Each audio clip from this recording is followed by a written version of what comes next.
نو په زندګۍ کې حضور پاک مبارک یو ځل د قبر د جوړېدو په انتظار کې دا خبرې کړي، دا بیان یې کړی.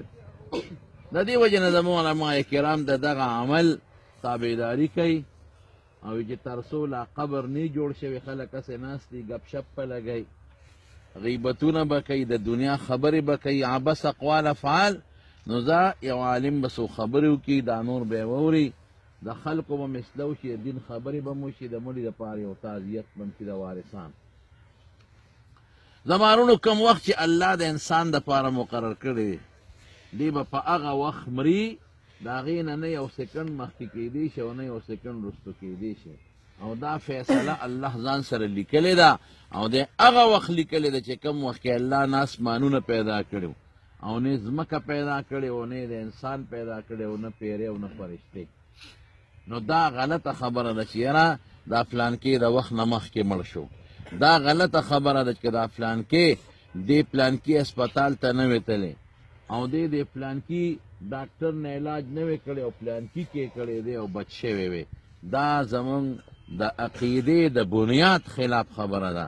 زمونږ عقیده دا ده چې کم انسان له خدای پاک کم سبب مقرر کړي هغه سبب به خامخا راځي، او چې کم اروز او کم ټیم یې مقرر کړي هغه اروز او ټیم به خامخا مري، او چې په کومه ځمکه یې د ساد او خکو فیصله کړي په هغه ځمکه به خامخا تیسه وځي. دا د عقیدې خبره زمارو. رب العالمین قرآن شریف کې فرمایي وما تدری نفس بأي ارض تموت، یو نفس ته دا پته نه لګي چې زه به په کومه ځمکه مرم، دا الله ته پته ده. زمونږ د دین په دې علماو کې په دې امامانو کې یو ډېر لوی شخصیت تیر شوی دی، حضرت امام مالک رحمت الله علیه. دته به امام دار الهجره وی، د رسول الله مبارک د هجرت کلی دا مدینه منوره ده، د خپله ټوله زندگی په مدینه منوره کې تیره کړې ده، او د حضور پاک ډېر لوی عاشق و. امامان او علما او نیکان دا ټول د رسول الله مبارک سره مینه لرونکي دي، بلکې عقیده ده ده چې که د چا د حضور پاک په مینه کې کمی وي نو دی به د اسلام نه خارجي. د رسول الله مبارک سره مینه خو د چا زړه کې ډېره زیاته وي، د ده زړه کې ډېره زیاته مینه او محبت. دی په مدینه منوره کې چېرته په سورلی نه دی ګرځېدلی، دی به خپې بلخپې پیاده، خپې بلخپې نه څپلی چې وي پیاده ورته وایي، پیاده به ګرځېده. نو چا ورته وایي صیب دا خو لوی مزلې دي یو خوا بل خوا، نو ته ولې په سورلی نه ګرځې؟ نو دی څه وایي؟ وایي د پیاده ګرځېدو نه مې مخلص نشته، خامخا د کور نه به وځم، خامخا به د یو ځای نه بل ځای ته نقل کېږم، خامخا جومات ته به ځم، درس ته به ځم، نو دې نه خو خلاصي نشته. لیکن کومه خاوره کې چې رسول الله مبارک لاندې دفن دی، مالک به په هغه خاوره کې په سورلی نه ګرځي. دا د دې خپل عشق او محبت و، حالانکه حضرت ابوبکر په سورلی ګرځېدلی دی، حضرت عمر رضی الله عنه په سورلی ګرځېدلی دی، صحابه تابعین ټول ګرځېدلی دی، خو دا د ده په زړه کې یو عشق و. او دومره د رسول الله مبارک سره مینه وه چې زمونږ چې څومره درې امامان دي، امام ابو حنیفه رحمت الله علیه، امام شافعي او امام احمد ابن حنبل او تقریبا اکثر علما او صحابه هغوی دا وایي چې د مدینې منورې د مونځ ثواب د مکې د مونځ نه کم دی. مکه کې یو پلک دی او مدینه منوره کې دوه روایت دی، یو دا چې یو په 50,000 او بل یو په 1000، خو دا د 1000 روایت لږ مضبوط دی. امام مالک صاحب څه وایي؟ وایي نه، وایي په مکه کې یو پلک دی او په مدینه کې د هغې ډبل دی، یو په 2 لکه دی. وایي دا د هغه خپل سوچ دی. وایي ځکه حضور پاک دعا کړې د مدینې منورې ته چې یا الله اللهم اجعل بالمدینة ضعفی ما جعلت بمکه من البرکه، خدای مکې له چې د کوم برکت ورکړی د مدینې نه د هغې ډبل ورکړي. د مکې برکت یو پلک دی نو دا یو په 2 لکه شو. او نور علما وایي چې نه، حدیث کې صریح دا الفاظ دي چې د مدینې د مونځ هغه ثواب او د مکې هغه ثواب یو پلک، او دا برکت دعا چې حضور پاک کړې ده نو دا د دنیا د برکاتو ده. مدینه کې به میوه زیاته وي، مدینه کې به ارزاني وي، مدینه آب و هوا به خشتۍ مزیداره به وي، مدینه کې وبا وه د حضور پاک د راتلو نه مخکې، او هغې مدینې منورې له ډېره ښکلې دعاګانې کړي.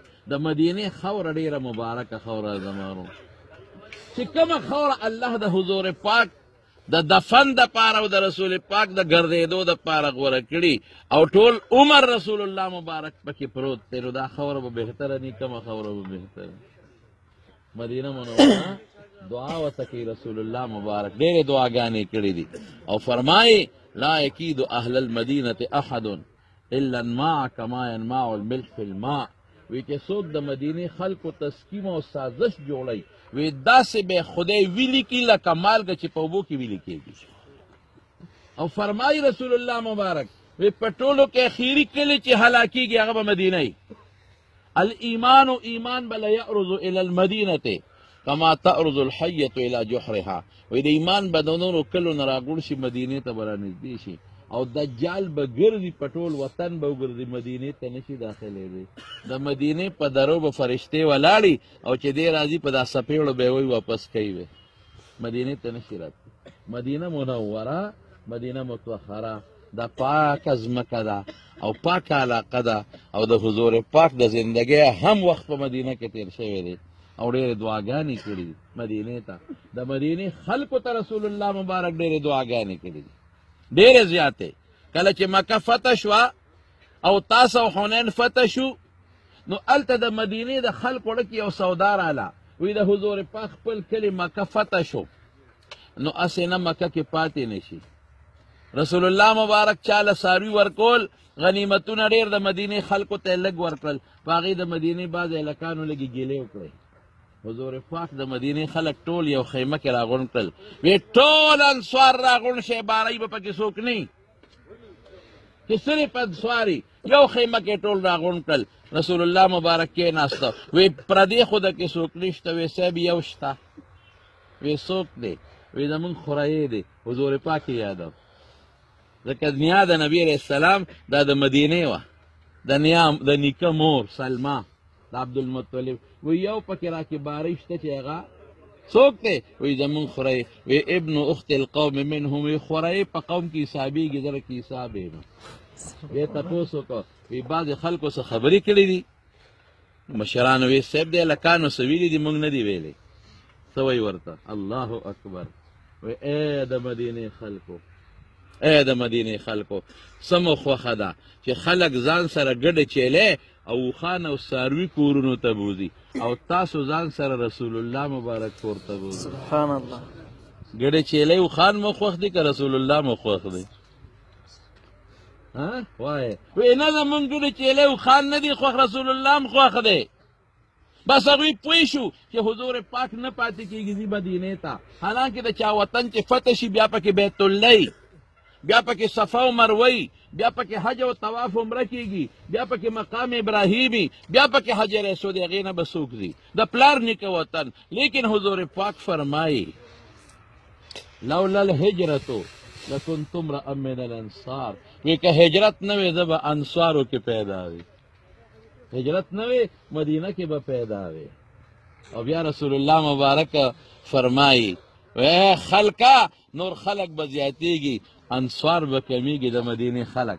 او زمانه وروسته چې څومره زما والیان قاضیان دی هغوی ته اعلان دی که د انصارو نه غلطي وشي معاف کوی به، او که ښه کوي نو ښه بدل وله ورکوی. دا د رسول الله مبارک د ګوڼ خبره ده. چا کې چې عقل وي، چا کې چې سوچ وي، د هغه د پلار دوستانو سره مینه وي. چا کې چې عقل وي او هغه کې فکر وي، د هغه د خپل پلار او د مور د دوستانو یارانو سره مینه وي.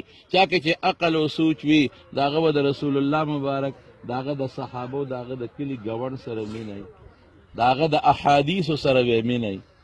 په هغه چې کوم قرآن نازل دی هغې سره به مینه وي، او چې کوم عالمان د حضور پاک د خبرو، د احادیثو او د قرآن خدمت کوي هغې سره به مینه وي.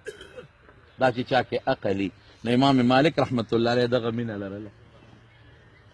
زما وروڼو په دې اخر وخت کې حجونه خو یې ډېر کړي دي، په زړه کې یو تمنا رالی، یو سوچ رالی، یاره زم حج کوم، یو نفلي حج به وکړم. لکه بیا سوچ راځي چې هسې نه د مدینې نه وځم لاره کې مړ نه شم. ارمان خو مې دا دی چې زما نه سا په مدینه وځي او زه د حضور پاک په دې کلي کې دفن شم. ولې؟ نبی علیه السلام فرمایي چې کم انسان مدینه کې دفن شو مسلمان وي، د قیامت پر ورځ به دې د حضور پاک لښکر کې داخل دله به نبي علیه السلام سفارش کوي چې چا زړه کې دا خوښه کړه چې د ما نه د حضور پاک په دې کلي کې سوځي. دا خو غټه خبره ده. مدینې خلک به رسول الله مبارک چې پاسي ورسره به یو ځای روان شي، سمند چې لاړ شي د مکې خلک به راشي، نو بیا به میدان د حساب کتاب کوي. دا خو د حضور پاک لښکر دی، هغه جنډې سره به نو مالک صاحب لکه دقه سوچ کوي چې اسې نه لاړ شم، حجونه خو ډېر کړي دي، یو نفلي حج ته مې مړه کېږي، بار مړ نه شم. په دې سوچ کې د لاړ شم لاړ نه شم. د شپې اوده دی، نبي کریم صلی الله علیه وسلم یې خوب کې ولید. الله رسوله زما عمر څونه دی؟ مالک ابن انس په عمر څه کوي؟ وی حضرت حج ته مې مړه کېږي، که عمر مې ډېري یو حج پکې کوم، او که عمر مې کمی نو نظم ارمان دا دی چې ستا ګاونډ کې ښخ شم. ایرونو خدای هغه ارمان یې پوره کړ. په جنت البقیع د مدینې شریفې په مقبره کې قبر کم ځای دی؟ حیران به شي چې خدایه دا دومره لوی سړی و ارمان مخامخ داسې فاصله کې لکه دا ملګري کې ولاړ دي.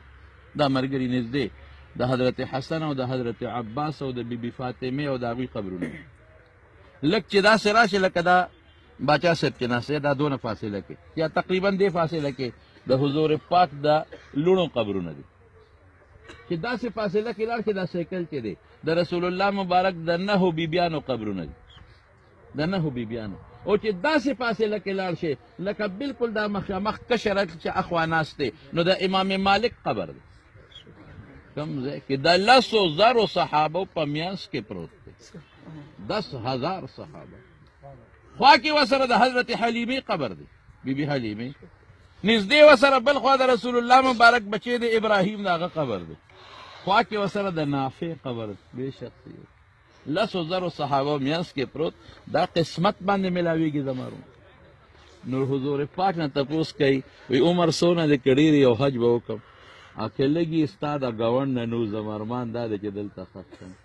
رسول الله مبارک دقسې کړې وته، دا 5 ګوتې ونیولې په خوله مبارکې غږونه. دې راویښ شو چې راویښ شو خدای اوس د دې څه مطلب؟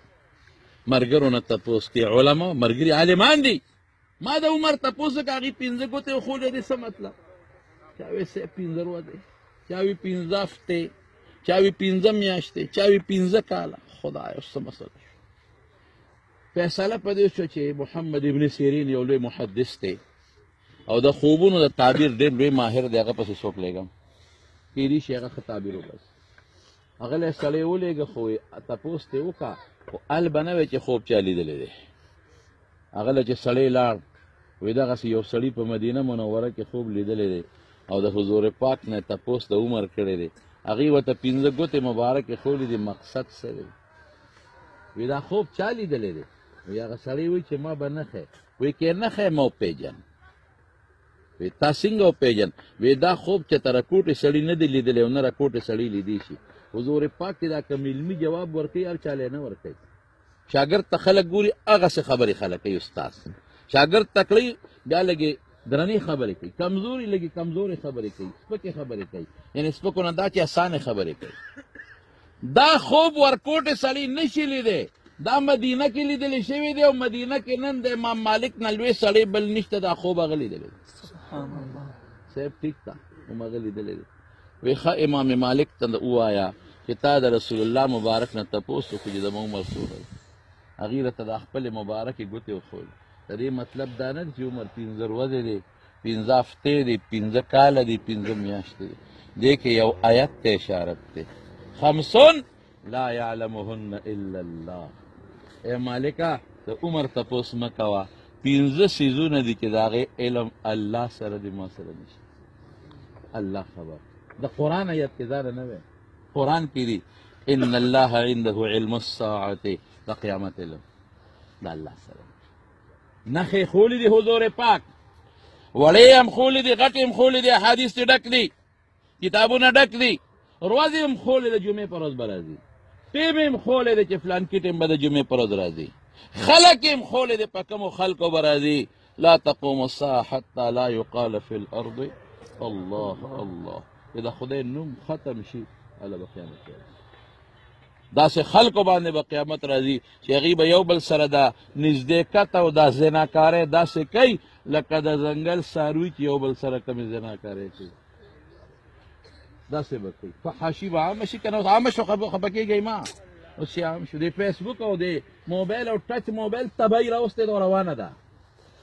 پخوا به یو سړی فلم لته پټ به ماسخوتن راغی، په سر به یې څادر اچولی، خلک یې دا فلم لځي، د سینما لځي پېښور ته. غریب به د شپې ناوخته راته چې څوک مې ونه ویني، او خلکو به ډېر په بد وایه دا سینما لځي. اوس هر ماشوم بالغ بوډا سره په بلستن کې دننه سینما پرته ده او په هغې ګندونه ګوري. دا غوږ سترګې موږ له خدای دې لره کړي، دا فحاشي ورو خورېږي، دا دجالي سیسټم دی، دا د دجال سیسټم دی، ورو خورېږي. دې نه پس به څه راځي؟ خلک بربنډتوب ته ورو میلان کوي. تاسو وګورئ قطر ته وګورئ، دوبۍ ته وګورئ. اوس زه ازبکستان ته تللی وم، هغه علاقې مې ولیدې، حیران شوم چې خدای څه به کوي. د یوې ښځې په سر مې لوپټه ونه لیده، د یوې ښځې مخ او سټ او مری مې پټه ونه لیدله. یو څو بوډایګانې وې چې په سر څادر و، نور مې ونه لیدل. ما ته چا وې خره چې وړي که نه راغلي؟ مې ولې؟ وایي دا خو جمې د یخني کېږي نو دا پینټ او دا کوټ اچولی دي، یعنې اوړي کې صرف دا سینې پټې وي او جانګې اچولي، باقي ټول بربند.